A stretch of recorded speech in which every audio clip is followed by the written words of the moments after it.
Arthur Conan Doyle. Sir Arthur Ignatius Conan Doyle KSTJDL was a British writer and physician. He created the character Sherlock Holmes in 1887 for A Study in Scarlet, the first of 4 novels and 56 short stories about Holmes and Dr. Watson. The Sherlock Holmes stories are milestones in the field of crime fiction. Doyle was a prolific writer. Other than Holmes stories, his works include fantasy and science fiction stories about Professor Challenger and humorous stories about the Napoleonic soldier Brigadier Gerard, as well as plays, romances, poetry, non-fiction, and historical novels. One of Doyle's early short stories, J. Habakkuk Jeffson's Statement, helped to popularize the mystery of the Mary Celeste. The Adventures of Sherlock Holmes by Arthur Conan Doyle. Adventure 5. The 5 Orange Pips. When I glance over my notes and records of the Sherlock Holmes cases between the years 82 and 90, I am faced by so many which present strange and interesting features that it is no easy matter to know which to choose and which to leave. Some, however, have already gained publicity through the papers, and others have not offered a field for those peculiar qualities which my friend possessed in so high a degree, and which it is the object of these papers to illustrate. Some, too, have baffled his analytical skill, and would be as narratives beginning without an ending, while others have been but partially cleared up, and have their explanations founded rather upon conjecture and surmise than on that absolute logical proof which was so dear to him. There is, however, one of these last which was so remarkable in its details and so startling in its results that I am tempted to give some account of it, in spite of the fact that there are points in connection with it which have never been, and probably never will be, entirely cleared up. The year 87 furnished us with a long series of cases of greater or less interest, of which I retain the records.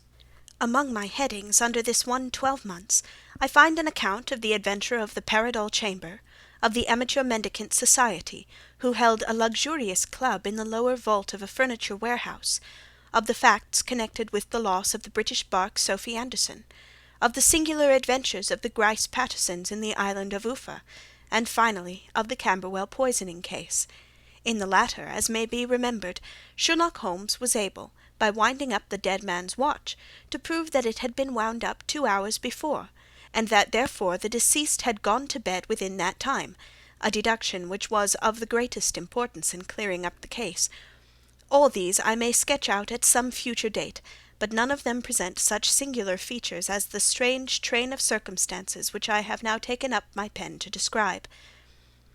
It was in the latter days of September, and the equinoctial gales had set in with exceptional violence. All day the wind had screamed, and the rain had beaten against the windows, so that even here, in the heart of great hand-made London, we were forced to raise our minds for the instant from the routine of life, and to recognize the presence of those great elemental forces which shriek at mankind through the bars of his civilization, like untamed beasts in a cage. As evening drew in, the storm grew higher and louder, and the wind cried and sobbed like a child in the chimney. Sherlock Holmes sat moodily at one side of the fireplace, cross-indexing his records of crime, while I, at the other, was deep in one of Clark Russell's fine sea stories, until the howl of the gale from without seemed to blend with the text, and the splash of the rain to lengthen out into the long swash of the sea-waves. My wife was on a visit to her mother's, and for a few days I was a dweller once more in my old quarters at Baker Street. "Why," said I, glancing up at my companion, "that was surely the bell. Who could come up to-night? Some friend of yours, perhaps?" "Except yourself, I have none," he answered. "I do not encourage visitors." "A client, then?" "If so, it is a serious case. Nothing less would bring a man out on such a day and at such an hour. But I take it that it is more likely to be some crony of the landlady's." Sherlock Holmes was wrong in his conjecture, however, for there came a step in the passage and a tapping at the door. He stretched out his long arm to turn the lamp away from himself and towards the vacant chair upon which a newcomer must sit. "Come in," said he. The man who entered was young, some 22 at the outside, well-groomed and trimly clad, with something of refinement and delicacy in his bearing. The streaming umbrella which he held in his hand, and his long shining waterproof, told of the fierce weather through which he had come. He looked about him anxiously in the glare of the lamp, and I could see that his face was pale and his eyes heavy, like those of a man who is weighed down with some great anxiety. "I owe you an apology," he said, raising his golden pince-nez to his eyes. "I trust that I am not intruding. I fear that I have brought some traces of the storm and rain into your snug chamber." "Give me your coat and umbrella," said Holmes. "They may rest here on the hook, and will be dry presently. You have come up from the southwest, I see." "Yes, from Horsham." "That clay and chalk mixture which I see upon your toe-caps is quite distinctive." "I have come for advice." "That is easily got." "And help." "That is not always so easy." "I have heard of you, Mr. Holmes. I heard from Major Prendergast how you saved him in the Tankerville Club scandal." "Ah, of course, he was wrongfully accused of cheating at cards." "He said that you could solve anything." "He said too much." "That you are never beaten." "I have been beaten 4 times, 3 times by men, and once by a woman."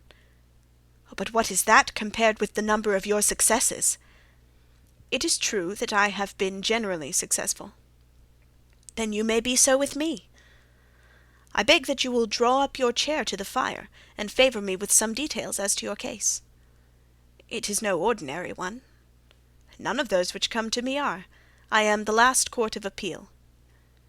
"And yet I question, sir, whether, in all your experience, you have ever listened to a more mysterious and inexplicable chain of events than those which have happened in my own family." "You fill me with interest," said Holmes. "Pray give us the essential facts from the commencement, and I can afterwards question you as to those details which seem to me to be most important." The young man pulled his chair up, and pushed his wet feet out toward the blaze. "My name," said he, "is John Openshaw, but my own affairs have, as far as I can understand, little to do with this awful business. It is a hereditary matter, so in order to give you an idea of the facts, I must go back to the commencement of the affair. You must know that my grandfather had 2 sons, my uncle Elias and my father Joseph. My father had a small factory at Coventry, which he enlarged at the time of the invention of bicycling. He was a patentee of the Openshaw unbreakable tire, and his business met with such success that he was able to sell it and to retire upon a handsome competence. My uncle Elias emigrated to America when he was a young man, and became a painter in Florida, where he was reported to have done very well.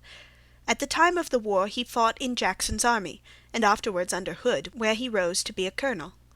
When Lee laid down his arms, my uncle returned to his plantation, where he remained for 3 or 4 years. About 1869 or 1870 he came back to Europe, and took a small estate in Sussex near Horsham.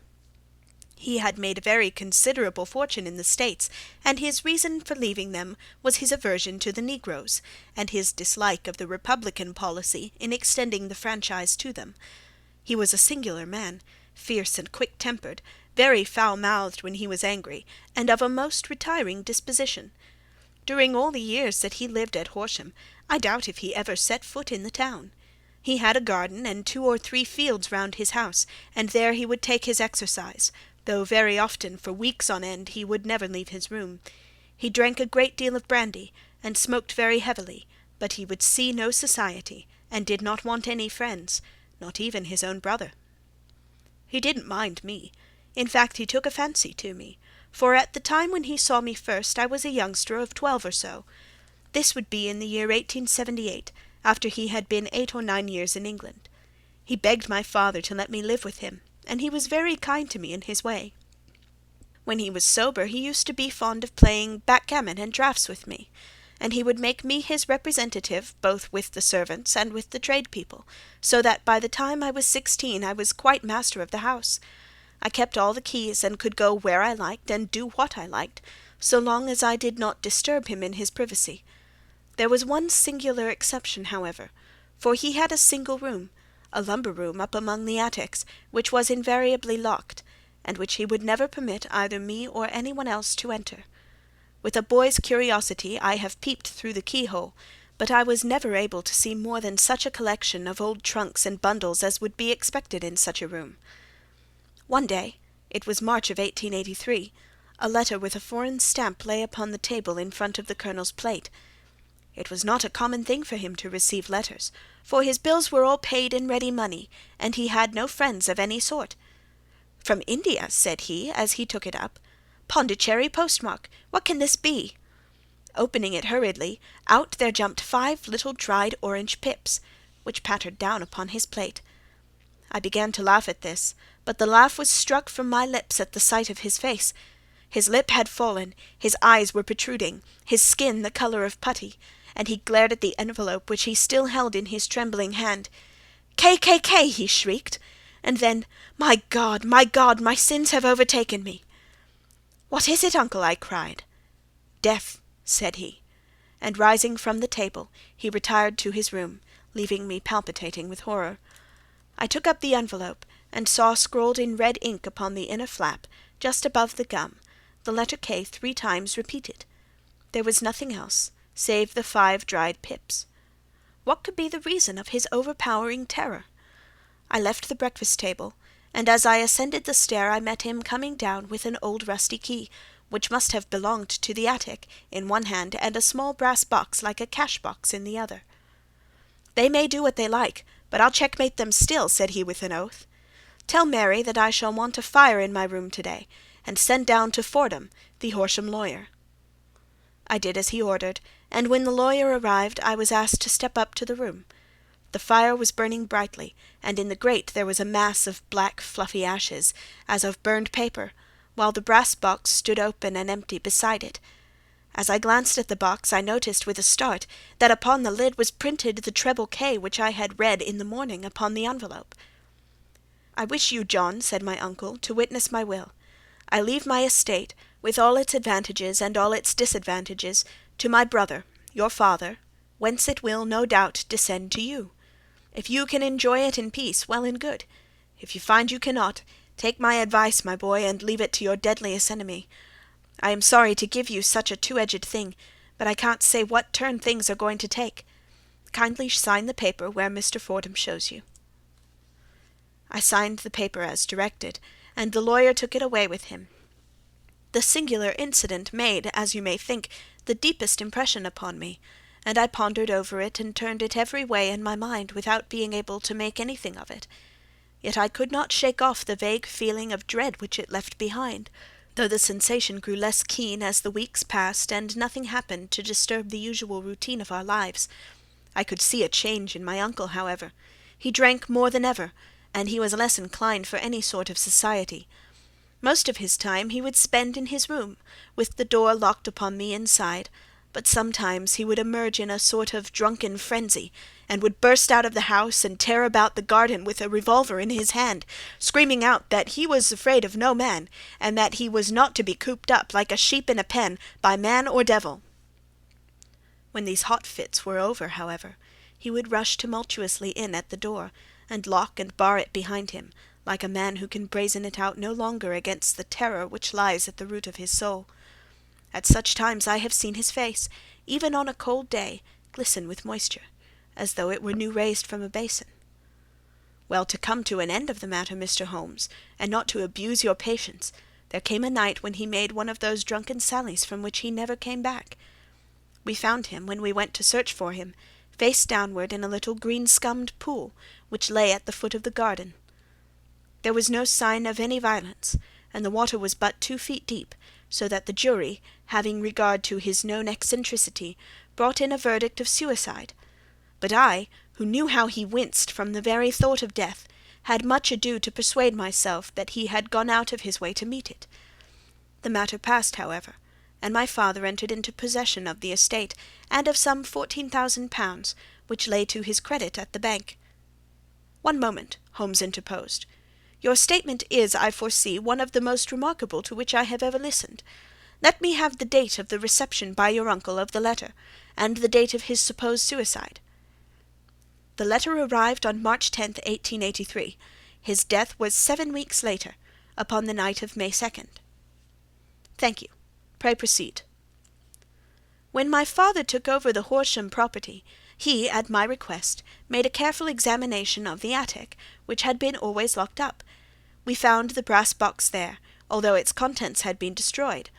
On the inside of the cover was a paper label, with the initials of KKK repeated upon it, and letters, memoranda, receipts, and a register written beneath.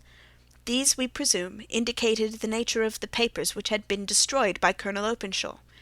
For the rest, there was nothing of much importance in the attic, save a great many scattered papers and notebooks bearing upon my uncle's life in America. Some of them were of the war-time, and showed that he had done his duty well, and had borne the repute of a brave soldier.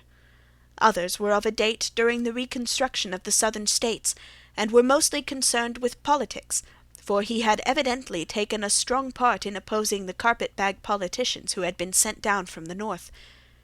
Well, it was the beginning of '84 when my father came to live at Horsham, and all went as well as possible until the January of '85.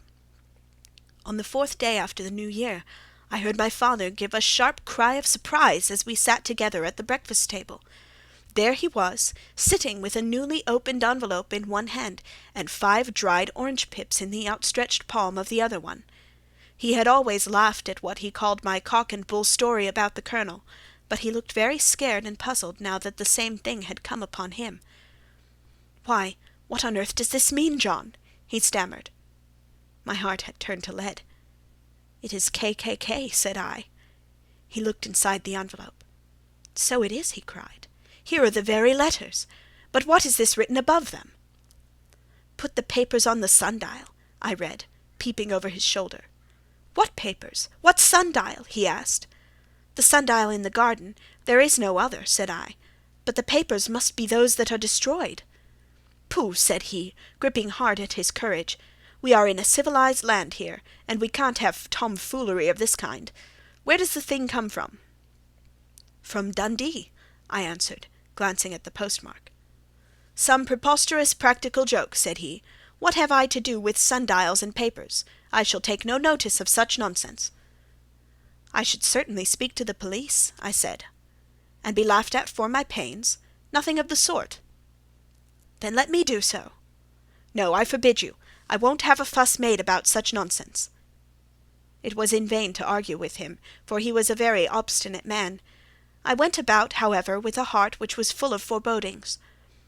On the 3rd day after the coming of the letter, my father went from home to visit an old friend of his, Major Freebody, who is in the command of one of the forts upon Portsdown Hill. I was glad that he should go, for it seemed to me that he was further from danger when he was away from home. In that, however, I was in error. Upon the 2nd day of his absence, I received a telegram from the Major, imploring me to come at once. My father had fallen over one of the deep chalk pits which abound in the neighbourhood, and was lying senseless with a shattered skull. I hurried to him, but he passed away without ever having recovered his consciousness. He had, as it appears, been returning from Fareham in the twilight, and as the country was unknown to him, and the chalk pit unfenced, the jury had no hesitation in bringing in a verdict of death from accidental causes. Carefully as I examined every fact connected with his death, I was unable to find anything which could suggest the idea of murder. There were no signs of violence, no footmarks, no robbery, no record of strangers having been seen upon the roads, and yet I need not tell you that my mind was far from at ease, and that I was well nigh certain that some foul plot had been woven around him. In this sinister way I came into my inheritance. You will ask me why I did not dispose of it. I answer, because I was well convinced that our troubles were in some way dependent upon an incident in my uncle's life, and that the danger would be as pressing in one house as in another. It was in January of '85 that my poor father met his end, and 2 years and 8 months have elapsed since then. During that time I have lived happily at Horsham, and I had begun to hope that this curse had passed away from the family, and that it had ended with the last generation. I had begun to take comfort too soon, however. Yesterday morning the blow fell, in the very shape in which it had come upon my father. The young man took from his waistcoat a crumpled envelope, and turning to the table, he shook out upon it 5 little dried orange pips. "This is the envelope," he continued. "The postmark is London, Eastern Division. Within are the very words which were upon my father's last message, KKK, and then put the papers on the sundial." "What have you done?" asked Holmes. "Nothing. Nothing? To tell the truth," he sank his face into his thin white hands, "I have felt helpless. I have felt like one of those poor rabbits when the snake is writhing toward it. I seem to be in the grasp of some resistless, inexorable evil, which no foresight and no precautions can guard against." "Tut, tut!" cried Sherlock Holmes. "You must act, man, or you are lost. Nothing but energy can save you. This is no time for despair." "I have seen the police." "Ah! But then listen to my story with a smile.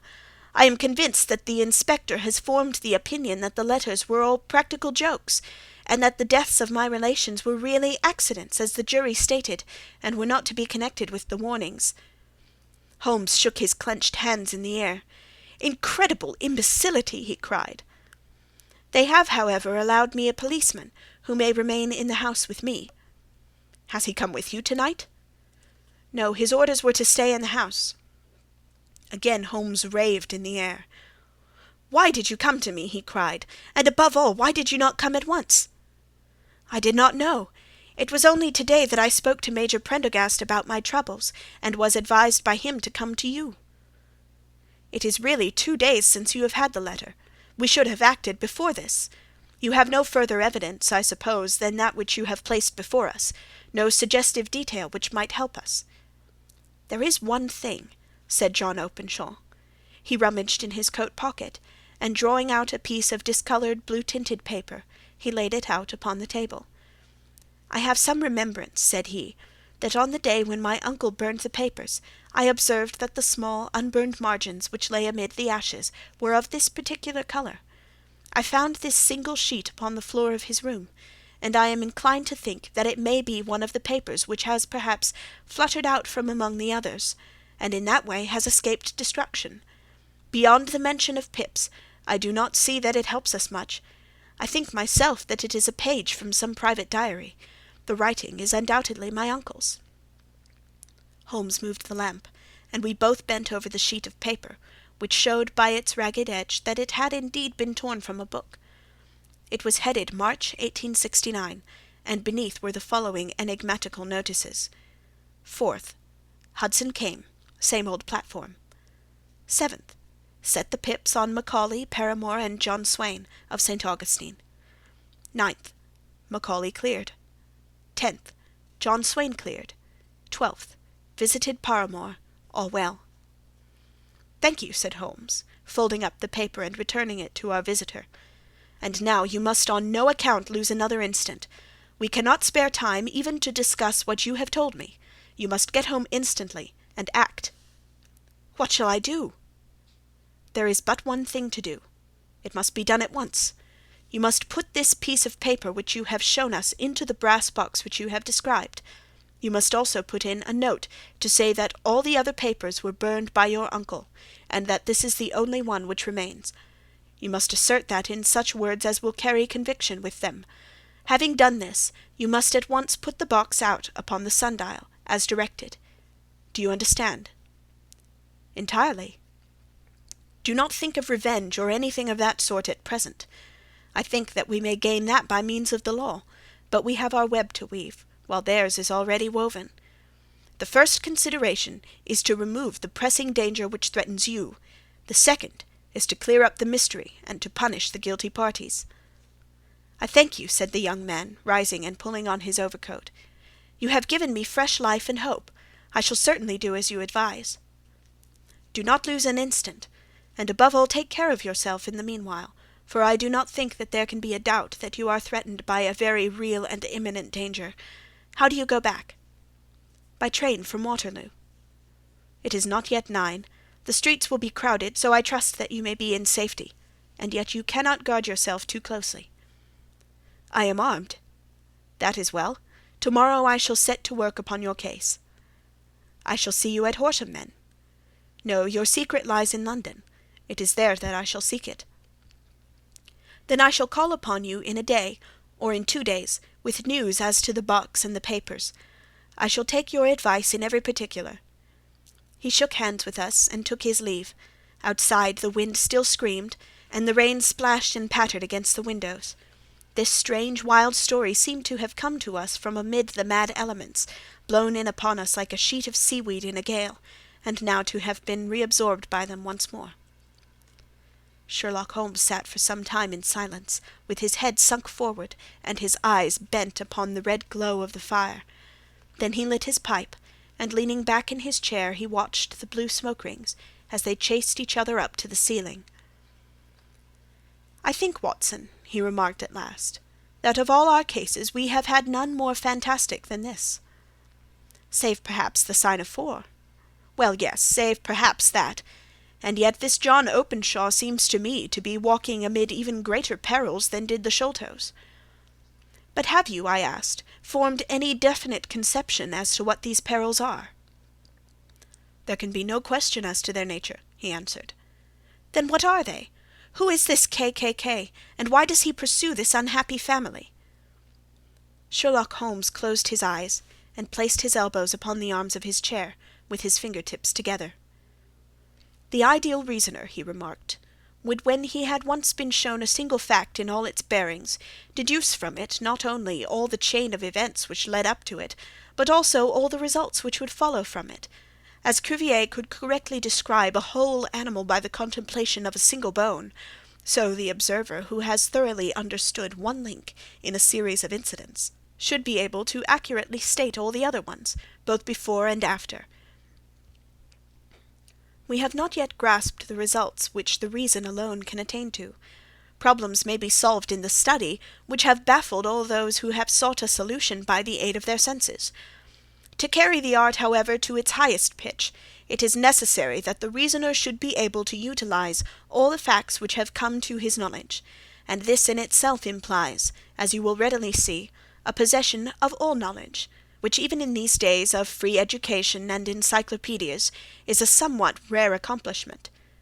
It is not so impossible, however, that a man should possess all knowledge which is likely to be useful to him in his work, and this I have endeavoured in my case to do.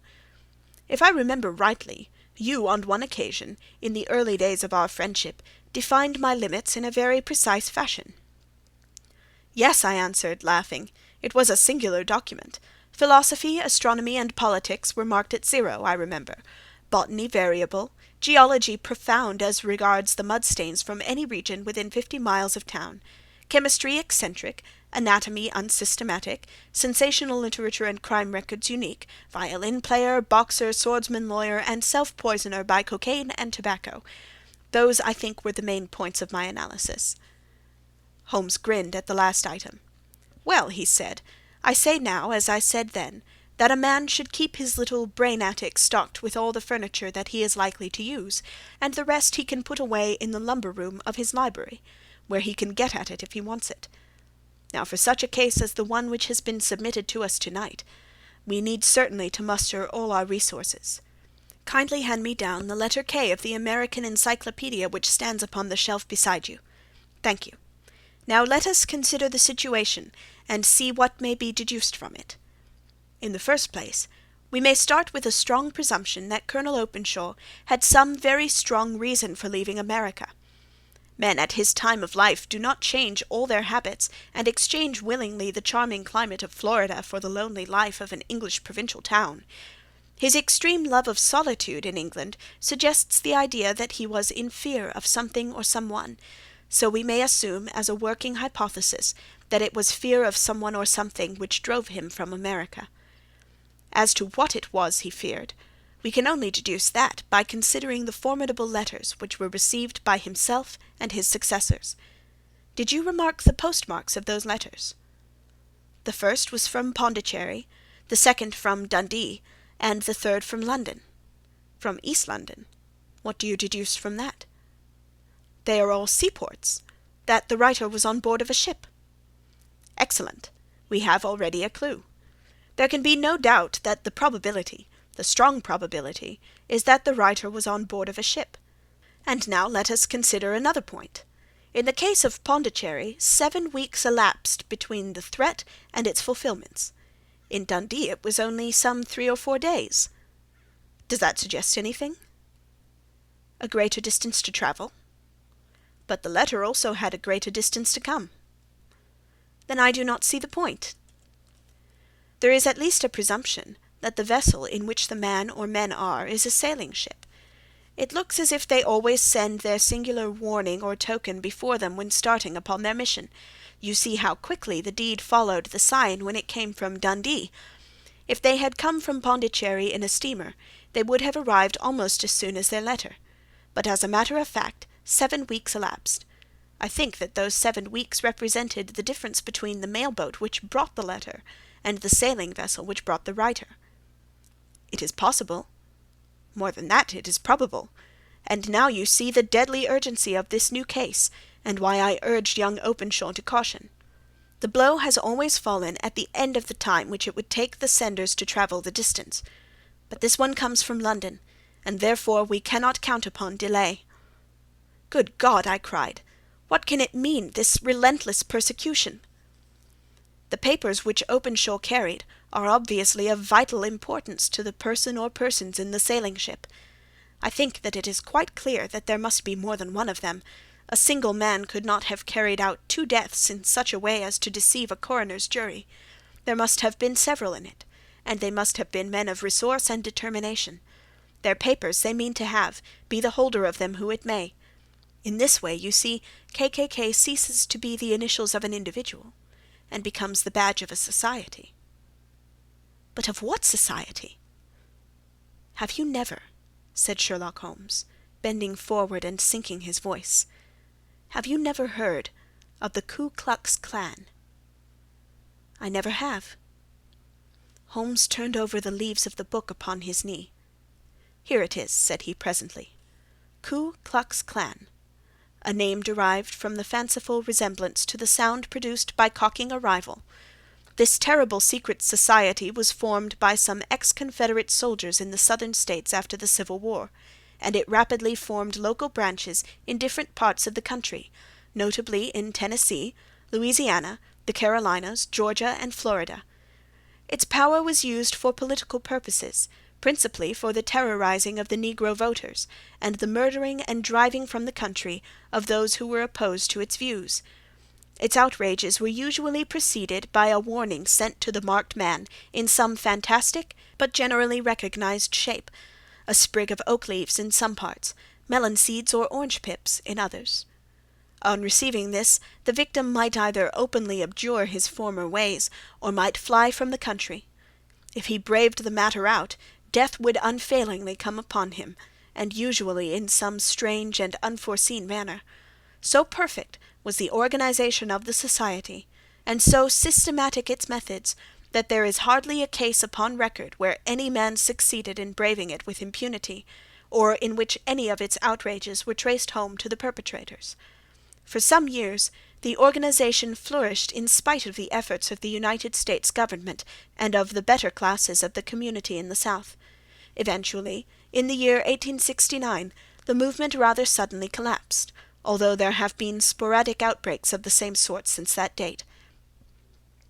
"You will observe," said Holmes, laying down the volume, "that the sudden breaking up of the society was coincident with the disappearance of Openshaw from America with their papers. It may well have been cause and effect. It is no wonder that he and his family have some of the more implacable spirits upon their track. You can understand that this register and diary may implicate some of the first men in the South, and that there may be many who will not sleep easy at night until it is recovered. Then the page we have seen is such as we might expect. It ran, if I remember right, sent the pips to A, B, and C, that is, sent the society's warning to them. Then there are successive entries that A and B cleared, or left the country, and finally that C was visited, with, I fear, a sinister result for C. Well, I think, Doctor, that we may let some light into this dark place, and I believe that the only chance young Openshaw has in the meantime is to do what I have told him. There is nothing more to be said or to be done tonight, so hand me over my violin, and let us try to forget for half an hour the miserable weather and the still more miserable ways of our fellow men." It had cleared in the morning, and the sun was shining with a subdued brightness through the dim veil which hangs over the great city. Sherlock Holmes was already at breakfast when I came down. "You will excuse me for not waiting for you," said he. "I have, I foresee, a very busy day before me in looking into this case of young Openshaw's." "What steps will you take?" I asked. "It will very much depend upon the results of my first enquiries. I may have to go down to Horsham after all." "You will not go there first?" "No, I shall commence with the city.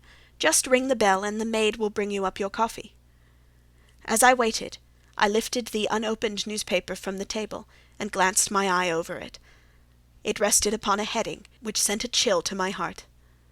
"Holmes!" I cried, "you are too late." "Ah," said he, laying down his cup, "I feared as much. How was it done?" He spoke calmly, but I could see that he was deeply moved. My eye caught the name of Openshaw, and the heading "Tragedy near Waterloo Bridge." Here is the account. "Between 9 and 10 last night, Police Constable Cook, of the H Division, on duty near Waterloo Bridge, heard a cry for help and a splash in the water. The night, however, was extremely dark and stormy, so that, in spite of the help of several passers-by, it was quite impossible to effect a rescue. The alarm, however, was given, and by the aid of the water police, the body was eventually recovered. It proved to be that of a young gentleman whose name, as it appears from an envelope which was found in his pocket, was John Openshaw, and whose residence is near Horsham. It is conjectured that he may have been hurrying down to catch the last train from Waterloo Station, and that in his haste and the extreme darkness he missed his path and walked over the edge of one of the small landing-places for river steamboats. The body exhibited no traces of violence, and there can be no doubt that the deceased had been the victim of an unfortunate accident, which should have the effect of calling the attention of the authorities to the condition of the riverside landing-stages." We sat in silence for some minutes, Holmes more depressed and shaken than I had ever seen him. "That hurts my pride, Watson," he said at last. "It is a petty feeling, no doubt, but it hurts my pride. It becomes a personal matter with me now, and if God sends me health, I shall set my hands upon this gang. That he should come to me for help, and that I should send him away to his death." He sprang from his chair and paced about the room in uncontrollable agitation, with a flush upon his sallow cheeks and a nervous clasping and unclasping of his long thin hands. "They must be cunning devils," he exclaimed at last. "How could they have decoyed him down there? The embankment is not on the direct line to the station. The bridge, no doubt, was too crowded even on such a night for their purposes. Well, Watson, we shall see who will win in the long run. I am going out now." "To the police?" "No, I shall be my own police. When I have spun the web they may take the flies, but not before." All day I was engaged in my professional work, and it was late in the evening before I returned to Baker Street. Sherlock Holmes had not come back yet. It was nearly 10 o'clock before he entered, looking pale and worn. He walked up to the sideboard, and tearing a piece from the loaf he devoured it voraciously, washing it down with a long draught of water. "You are hungry," I remarked. "Starving. It had escaped my memory. I have had nothing since breakfast." "Nothing?" "Not a bite. I had no time to think about it." "And how have you succeeded?" "Well." "You have a clue?" "I have them in the hollow of my hand. Young Openshaw shall not long remain unavenged. Why, Watson, let us put their own devilish trademark upon them. It is well thought of." "What do you mean?" He took an orange from the cupboard, and tearing it to pieces he squeezed out the pips upon the table. Of these he took 5 and thrust them into an envelope. On the inside of the flap he wrote S.H. for J.O. Then he sealed it, and addressed it to Captain James Calhoun, Bark Lone Star, Savannah, Georgia. "That will await him when he enters port," said he, chuckling. "It may give him a sleepless night. He will find it as sure a precursor of his fate as Openshaw did before him." "And who is this Captain Calhoun?" "The leader of the gang. I shall have the others, but he first." "How did you trace it, then?" He took a large sheet of paper from his pocket, all covered with dates and names. "I have spent the whole day," said he, "over Lloyd's registers and files of the old papers, following the future career of every vessel which touched at Pondicherry in January and February in '83. There were 36 ships of fair tonnage which reported there during those months. Of these, 1, The Lone Star instantly attracted my attention, since, although it was reported as having cleared from London, the name is that which is given to one of the States of the Union. Texas, I think. I was not and am not sure which, but I know that the ship must have an American origin. What then? I searched the Dundee records, and when I found that the bark Lone Star was there in January of '85, my suspicion became a certainty. I then inquired as to the vessels which lay at present in the port of London. Yes. The Lone Star had arrived here last week. I went down to the Albert Dock, and found that she had been taken down the river by the early tide this morning, homeward bound to Savannah. I wired to Gravesend, and learned that she had passed some time ago, and as the wind is easterly, I have no doubt that she is now past the Goodwins, and not very far from the Isle of Wight. What will you do, then? Oh, I have my hand upon him. He and the 2 mates are, as I learn, the only native-born Americans in the ship. The others are Finns and Germans. I know also that they were all 3 away from the ship last night.